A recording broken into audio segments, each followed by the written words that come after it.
السلام علیکم ورحمۃ اللہ وبرکاتہ۔ بسم اللہ الرحمن الرحیم، نحمده ونصلی ونسلم علی رسولہ الکریم، اما بعد۔ رمضان المبارک کورس کا سبق نمبر 16،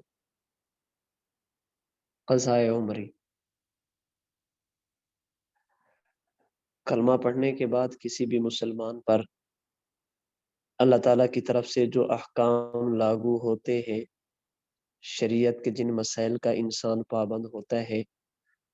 ان میں ایک اہم چیز ہے نماز۔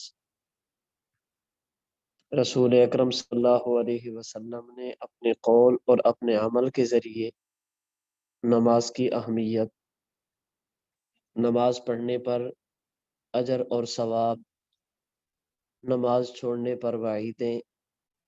ساری باتیں آپ نے ارشاد فرمائی ہیں۔ اس لیے ایک مسلمان کو 5 وقت کی نماز کا پابند ہونا چاہیے۔ بسا اوقات انسان کسی عذر اور مجبوری کی وجہ سے یا سستی اور غفلت کی وجہ سے نماز کو چھوڑ دیتا ہے، تو اس پر اللہ تعالیٰ سے معافی مانگنے کے ساتھ ساتھ اس نماز کو ادا بھی کرنا چاہیے، اس نماز کی قضا کی ترتیب بنانی چاہیے۔ صرف توبہ کرنا، اللہ تعالیٰ سے معافی مانگنا، یہ ان نماز والے گناہ کا کفارہ نہیں بنے گا، بلکہ توبہ اور استغفار کے ساتھ ساتھ جو نمازیں ذمہ میں رہ گئی ہیں ان کو قضا کیا جائے۔ رسول اکرم صلی اللہ علیہ وسلم کا فرمان ہے، جسے امام مسلم رحمۃ اللہ علیہ نے صحیح مسلم حدیث نمبر 1600 پر نقل کیا۔ آپ ارشاد فرماتے، من ناسی صلاۃ او نام عنہا، اگر کوئی آدمی نماز بھول جائے، یاد نہ رہے پڑھنا، یا نماز کے وقت سو جائے، آنکھ نہ کھلے، فکفارتھا ان یصلیھا اذا ذکرھا، تو پھر اس کی ادائیگی کی صورت اور اس کا کفارہ یہ ہے کہ جب اس کو نماز یاد آئے تو اس نماز کو قضا کرے۔ خود رسول اکرم صلی اللہ علیہ وسلم سے جب غزوہ خندق کے موقع پر 4 نمازیں رہ گئی تھی تو آپ علیہ الصلوۃ والسلام نے بعد میں ان نمازوں کی قضا فرمائی۔ اس لیے اگر نمازیں رہ جائیں تو ان نمازوں کی قضا کی ترتیب بنانی چاہیے، جس کی صورت یہ ہے کہ انسان اندازہ لگا لے کہ میرے ذمہ کتنی نمازیں رہ گئی ہیں، 10 ہیں، 15 ہیں، 20 ہیں، 1 مہینے کی ہیں، 2 مہینوں کی ہیں، کتنی نمازیں ہیں جو میرے ذمہ رہ گئی ہیں۔ پھر جو اوقات مکروہہ ہیں، 3 اوقات جو اوقات ممنوعہ ہیں، ان 3 اوقات کے علاوہ کسی بھی وقت ان نمازوں کی قضا کی ترتیب بنا لیں۔ طلوع آفتاب، زوال آفتاب اور غروب آفتاب، یہ 3 وقت اور 3 ٹائم چھوڑ کر کسی بھی وقت ان نمازوں کی قضا کر لے۔ اس کی صورت یہ ہوگی، مثال کے طور پر کسی بندے کے ذمہ 2 مہینوں کی نمازیں رہ گئی ہیں، اس کے ذمہ 60 نمازیں فجر کی، 60 ظہر کی، 60 عصر کی، 60 مغرب کی، 60 عشاء کی رہ گئی۔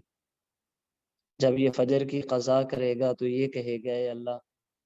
جو میرے ذمہ سب سے پہلی فجر رہ گئی تھی میں اسے قضا کر رہا ہوں، اب جو پہلی والی ہے وہ ختم ہو جائے گی، اگلے دن جب یا اسی دن دوبارہ فجر کی قضا کرے گا تو یوں کہے گا کہ اے اللہ، جو سب سے پہلی فجر رہ گئی اس کی قضا کرتا ہوں،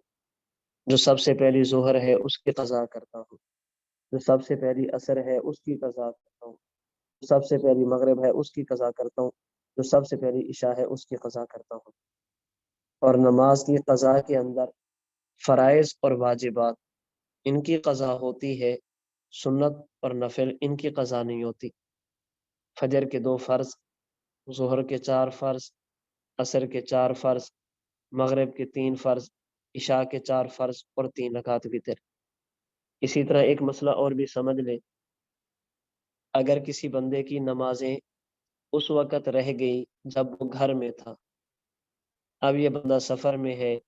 دوران سفر وقت مل گیا یہ اپنی نمازوں کی قضا کرنا چاہتا ہے تو یہ ظہر کے 4 فرض ہی بطور قضا کے پڑھے گا، عصر کے 4 فرض ہی بطور قضا کے پڑھے گا۔ اور اگر کوئی بندہ حالت سفر میں تھا، سفر کے دوران نماز رہ گئی، اب یہ گھر پہنچا، اس نماز کو قضا کرنا چاہتا ہے تو یہ سفری نماز کی قضا کرے گا، یعنی جس جگہ سے نماز رہ گئی، جس جگہ پر نماز رہ گئی تھی اسی جگہ کا اعتبار ہوگا۔ اگر مقیم تھا اور نمازیں رہ گئی تو مکمل پڑھے گا 4 رکعت، اور اگر مسافر تھا اور نماز رہ گئی تو پھر قصر کرے گا، یعنی 4 رکعت والی نماز یہ 2 رکعت نماز ادا کرے گا۔ بعض لوگ یہ سمجھتے ہیں کہ اگر کسی بندے کے ذمہ نمازیں رہ گئے، اگر وہ بھول کر چھوڑ دے تو اس نماز کی قضا ہے، اگر جان بوجھ کر چھوڑ دے تو اس نماز کی قضا نہیں ہے۔ اگر کوئی بندہ سو گیا اور نماز رہ گئی تو اس کی قضا ہوگی، اور اگر کسی بندے کی بیداری کی حالت میں جان بوجھ کر نماز ہی نہیں پڑھی تو اس نماز کی قضا نہیں ہوگی۔ کیوں؟ کہتے ہیں اس لیے کہ حدیث مبارک میں 2 چیزیں ہیں، اگر بندہ بھول جائے، نماز رہ جائے تو قضا کرے، اگر بندہ سو جائے، نماز رہ جائے تو قضا کرے۔ حدیث میں صرف ان 2 چیزوں کی بات ہے۔ اگر کوئی بندہ جان بوجھ کر نماز چھوڑ دے تو اس کی قضا ہے، اس کا ذکر حدیث مبارک میں نہیں ہے۔ اس لیے اگر کوئی بندہ جان بوجھ کر نماز چھوڑ دے تو اس کے لیے صرف توبہ استغفار کافی ہے، ان نمازوں کو قضا کرنا یہ ضروری نہیں ہے۔ اس لیے کہ حدیث مبارک میں جان بوجھ کر نماز چھوڑنے کی قضا کا حکم نہیں، جان بوجھ کر نماز چھوڑنے کی قضا کی کوئی قضا کا ذکر نہیں ہے۔ ہم کہتے ہیں کہ دیکھیں اس حدیث مبارک میں صراحتاً نماز بھول کر چھوڑنے اور نیند کی حالت میں چھوٹنے کی قضا کا ذکر ہے، لیکن اگر تھوڑا سا غور و فکر کیا جائے تو اسی حدیث مبارک سے ہی یہ بات سمجھ آ جاتی ہے کہ اگر کوئی بندہ جان بوجھ کر نماز چھوڑ دے تو اس کی قضا بھی ضروری ہوگی۔ اسے اصطلاحی الفاظ میں شریعت اور علماء کی زبان میں کہتے ہیں، ایک ہوتا ہے عبارت النص اور ایک ہوتا ہے دلالت النص۔ عبارت النص کہتے ہیں جو لفظوں میں مذکور ہو، جو لفظ سے بات سمجھ آ رہی ہو، اور دلالت النص کہتے ہیں کہ لفظوں سے تو وہ بات سمجھ نہ آ رہی ہو، لیکن اگر تھوڑی سی عقل استعمال کی جائے، اگر عقل کو استعمال کیا جائے تو وہ بات سمجھ آ جاتی ہے۔ میں سمجھانے کے لیے مثال دیتا ہوں، انشاءاللہ بات آپ کو سمجھ آئے گی۔ قرآن کریم میں اللہ کریم نے اہل ایمان کو یہ حکم دیا کہ اپنے والدین کا ادب اور احترام کرے۔ اما یبلغن عندک الکبر احدہما او کلاہما فلا تقل لہما اف، اگر والدین بوڑھے ہو جائیں، بڑی عمر کو پہنچ جائیں تو انہیں اف نہیں کہنا، ولا تنہرہما انہیں جھڑکنا نہیں ہے، وقل لہم قولا کریما ان کے سامنے نرم بات کرنی ہے، اچھے لہجے سے بات کرنی ہے۔ اس آیت کریمہ میں اللہ کریم نے اولاد کو پابند کیا ہے کہ والدین کو اف نہیں کہنا، اونچی آواز سے بات نہیں کرنی۔ اب ایک شخص اٹھے اور والد کے سر پر جوتا دے مارے، کوئی بندہ یہ کہے کہ آپ نے یہ کام کیوں کیا، یہ تو آپ کے والد ہیں، والدین کا تو ادب احترام کرنا چاہیے، تو وہ کہتے ہیں کہ اللہ تعالیٰ نے قرآن کریم میں والدین کو اف کہنے سے منع کیا، جوتا مارنے سے تو منع نہیں کیا، والدین کے سامنے اونچی بات کرنے سے منع کیا، دھکے دینے سے تو منع نہیں کیا۔ میں نے والد کو اف تو نہیں کہا، میں نے اونچی آواز سے بات تو نہیں کی، میں نے تو دھکا دیا ہے، میں نے تو جوتا مارا ہے۔ تو ہر عقل مند بندہ، ہر عقل مند انسان اس کو کہے گا کہ اللہ کے بندے، جس والد کو اف کہنے کی اجازت نہیں، آپ ذرا بتائیں اسے دھکا دینے کی اجازت کیسے ہوگی؟ جس کے سامنے اونچی آواز سے بات کرنے کی اجازت نہیں، اسے مارنے کی اجازت کیسے ہوگی؟ اب والدین کو اف نہیں کہنا، قرآن کریم میں یہ تو بتا دیا، والدین کو مارنا نہیں، یہ خود بخود سمجھ آ رہی ہے بات، اس کے لیے لفظ ذکر کرنے کی ضرورت نہیں کہ جس والد کے سامنے اونچی آواز سے بات کرنے کی اجازت نہیں، اس والد کو مارنا کیسے جائز ہوگا؟ اللہ کریم نے چھوٹی بات فرما دی ہے، جو اس سے بڑی تھی وہ خود بخود سمجھ آ گئی ہے۔ اب کہیں گے والدین کو اف کہنا جائز نہیں، یہ عبارت النص ہے، اور والدین کو دھکے دے کر مارنا جائز نہیں، یہ دلالت النص ہے۔ اسی طرح اور بہت ساری مثالیں ہیں جو اس پر پیش کی جا سکتی ہے۔ تو رسول اللہ صلی اللہ علیہ وسلم نے فرمایا کہ جو بندہ بھول جائے اور نماز رہ جائے، جو بندہ سو جائے اور نماز رہ جائے، اسے چاہیے کہ بعد میں نماز کی قضا کرے۔ اب عقل مند بندے کو یہ بات سمجھ آ جائے گی کہ وہ نماز جو بھول جانے کی صورت میں معاف نہیں، اب خود بندہ سوچے کہ جان بوجھ کر رہ جانے کی صورت میں کیسے معاف ہوگی۔ جو نماز نیند کی حالت میں معاف نہیں ہے، اگر بندہ بیداری کی حالت میں جان بوجھ کر چھوڑ دے تو کیسے معاف ہوگی۔ تو اللہ رب العزت نے قرآن کریم میں والدین کو اف نہیں کہنا یہ بتا دیا، والدین کو مارنا نہیں، یہ خود بخود سمجھ آ گیا۔ رسول اکرم صلی اللہ علیہ وسلم نے بھول کر رہ جانے والی نماز کی قضا بتا دی، جان بوجھ کر نماز چھوڑ دی جائے تو اس کی قضا خود بخود سمجھ میں آ گئی۔ اچھا، اس پر ایک اور غلط فہمی بھی پیدا کی جاتی ہے۔ غلط فہمی یہ ہے کہ ایک شخص ہے، اس کے ذمے 30 سال کی نمازیں ہیں، 35 سال کی نمازیں ہیں، 20 سال کی نمازیں ہیں، اور وہ بالکل عمر کے آخری حصے میں پہنچ چکا ہے۔ اب آپ کہتے ہیں کہ آپ نمازوں کی قضا کرو، وہ تو بیچارہ ادا ہی بڑی مشکل سے پڑھتا ہے، تو ان نمازوں کو قضا کیسے کرے گا؟ اس لیے بہتر یہ ہے کہ اس بندے کو توبہ اور استغفار کرایا جائے۔ ہم کہتے ہیں یہ بات قرآن و سنت سے لا علمی یا کم علمی کا نتیجہ ہے۔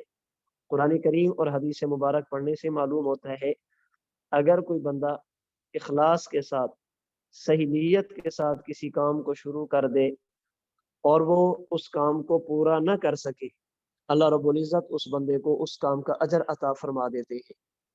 اگر کسی بندے نے اس نیت کے ساتھ کام کو شروع کیا کہ میں اس کام کو مکمل کروں گا، لیکن تقدیر نے اس پر غلبہ پا لیا، وہ بندہ دنیا سے چلا گیا، اس کام کو پورا نہ کر سکا، اللہ رب العزت اس بندے کو اس کام کا مکمل اجر اور ثواب عطا فرمائیں گے۔ رسول اکرم صلی اللہ علیہ وسلم نے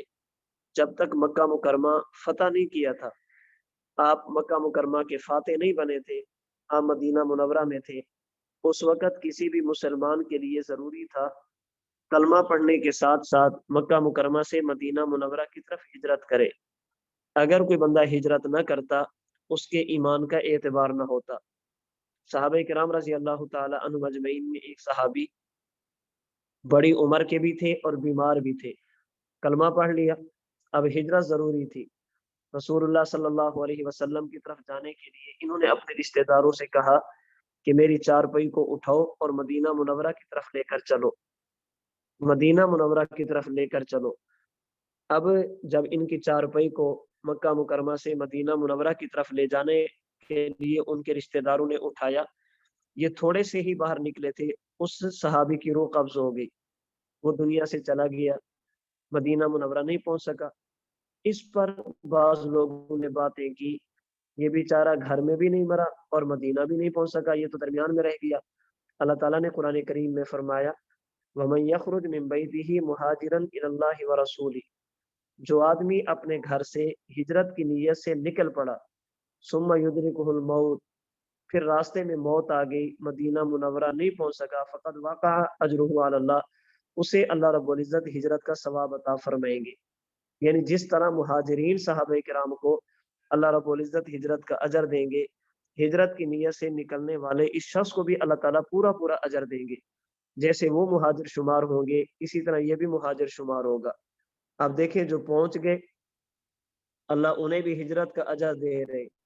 ایک بندہ پہنچا نہیں لیکن ہجرت کی نیت سے گھر سے روانہ ہو گیا،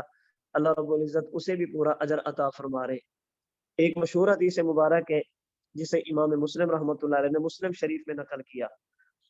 کہ پہلی امتوں میں ایک شخص نے 99 قتل کیے، پھر ندامت ہوئی، توبہ کی نیت سے یہ نکلا، کسی بزرگ کے پاس پہنچا، انہوں نے کہا کہ آپ کی توبہ اور معافی کی کوئی صورت نہیں، انہوں نے اس بزرگ کو بھی قتل کر دیا۔ پھر لوگوں نے بتایا کہ فلاں علاقے میں ایک اور بندہ رہتا ہے، آپ اس کے پاس جائیں، شاید وہاں پر کوئی صورت پیدا ہو جائے۔ اب یہ شخص یہاں سے نکالنے لگا، روانہ ہوا، تھوڑا سا سفر کیا تھا، ملک الموت حضرت اسرائیل علیہ الصلوۃ والسلام نے اس کی روح قبض کر لی۔ جب یہ فوت ہوا، اس کے بارے میں جنت اور جہنم کے ملائکہ کا اختلاف ہوا۔ جنتی ملائکہ نے کہا کہ اس کی روح کو ہم جنت میں لے کر جائیں گے، یہ جنتی ہے۔ دوسرے ملائکہ نے کہا نہیں، اس کی روح کو سجین میں لے کر جائیں گے، یہ جہنمی ہے۔ جنت والوں نے کہا کہ دیکھیں چونکہ یہ توبہ کی نیت سے نکل پڑا تھا اس لیے ہم اس کو لے کر جائیں گے۔ جہنمیوں نے کہا کہ ابھی تک یہ توبہ کی جگہ پر پہنچا نہیں تھا اس لیے اس کو ہم لے کر جائیں گے۔ اللہ رب العزت نے ایک اور فرشتے کو بھیجا جنہوں نے حکم اور ثالث بن کر ان میں فیصلہ فرمایا کہ یوں کرو، یہ جہاں سے چلا تھا اور جہاں تک اس نے جانا تھا اس ساری زمین کی پیمائش کر لو، یہ دیکھ لو کہ یہ زمین کتنی بنتی ہے، پھر یہ دیکھو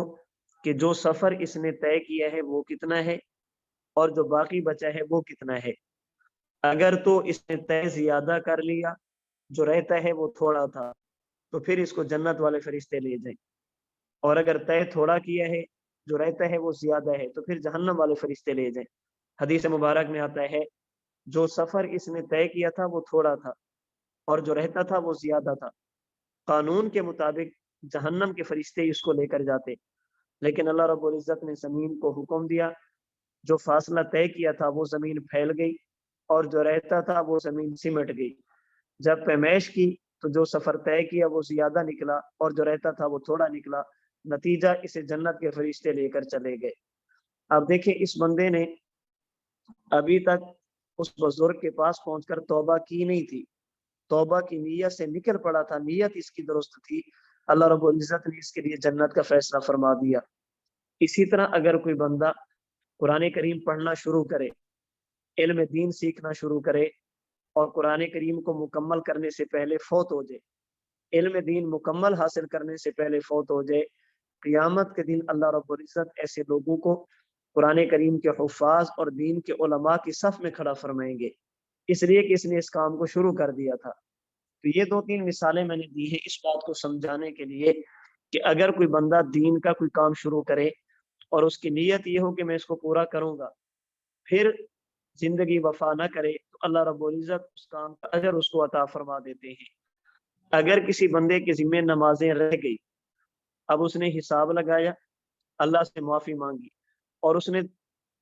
عزم مصمم پختہ ارادہ کر لیا کچھ بھی ہو جائے میں ان نمازوں کی قضا کروں گا، میں نے ان نمازوں کو ضرور پڑھنا ہے۔ اب اس نے تہیہ کر لیا، توبہ استغفار کر لیا، اب اس نے سوچا کہ ظہر کی نماز سے میں نمازوں کی قضا شروع کروں گا، ابھی تک اس نے ایک نماز کی قضا نہیں کی تھی لیکن ارادہ کر چکا تھا، یہ دنیا سے چلا گیا، فوت ہو گیا۔ قرآن و سنت کی روشنی میں ہم اللہ کی ذات سے یہ امید کر کے کہہ سکتے ہیں انشاءاللہ قیامت کے دن اللہ رب العزت اس کا نمازوں پر مواخذہ نہیں فرمائیں گے، اس لیے کہ اس نے نیت کر لی تھی، اس کی نیت یہ تھی کہ کچھ بھی ہو جائے میں نے ساری پڑھنی ہے۔ اگر ایک بھی نہ پڑھ سکا اور دنیا سے چلا گیا تو اس بندے سے نمازوں کے بارے میں مواخذہ نہیں ہوگا۔ تو بعض لوگوں کا ذہن یہ ہے کہ اگر نمازیں جان بوجھ کے رہ جائیں تو ان نمازوں کی قضا کی ضرورت نہیں، توبہ کر لیا جائے، استغفار کر لیا جائے، یہ کافی ہے۔ میں نے اس پر بات عرض کر دی ہے کہ یہ بات ٹھیک نہیں۔ اگر کسی بندے کے ذمہ نمازیں رہ جائیں، بھول کر رہ جائیں، جان بوجھ کر رہ جائیں، نیند کی وجہ سے نماز رہ جائے یا بیداری کی وجہ سے رہ جائے، اس پر توبہ استغفار کے ساتھ ساتھ اس نماز کی قضا ضروری ہے۔ اس کے ساتھ ساتھ ایک مسئلہ اور بھی سمجھ لیں، جتنی نمازیں انسان کے ذمہ رہ گئی ہیں ان نمازوں کی قضا ضروری ہے، وہ 2 رہتی ہیں یا 200 رہتی ہیں، ان نمازوں کی قضا ضروری ہے۔ بعض لوگ اس بارے میں ایک اور غلط فہمی میں مبتلا ہوتے ہیں، وہ کہتے ہیں کہ تمام نمازوں کی قضا نہیں ہے بلکہ رمضان المبارک کا آخری جمعہ 4 رکعت نماز ادا کی جائے، اس کی مخصوص حالت ہے، مخصوص صورتیں، اگر اس کے ساتھ نماز کو ادا کر لیا جائے تو زندگی کی تمام نمازیں ان 4 رکعتوں کی وجہ سے قضا ہو جاتی ہے۔ جتنی بھی ذمہ میں لازم ہے وہ ساری کی ساری ذمہ سے ختم ہو جائے گی، اسے وہ نام دیتے ہیں قضاء عمری کا۔ قضاء عمری کا ایک معنی یہ ہے کہ جتنی نمازیں رہ گئی ہیں وہ ساری قضا کی جائے، اور قضاء عمری کا ایک معنی یہ ہے کہ جتنی نمازیں رہ گئی ہیں بس صرف 4 رکعتیں پڑھ لی جائیں، وہ ساری کی ساری ذمہ سے ختم ہو جائے گی۔ جس طرح یہ کہنا کہ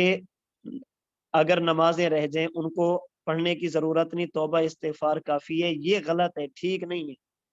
اسی طرح یہ کہنا کہ جتنی نمازیں ذمہ میں رہ گئی ہیں 4 رکعت رمضان المبارک کے آخری جمعہ میں پڑھنے سے وہ ساری کی ساری ختم ہو جاتی ہیں، یہ بھی ٹھیک نہیں ہے۔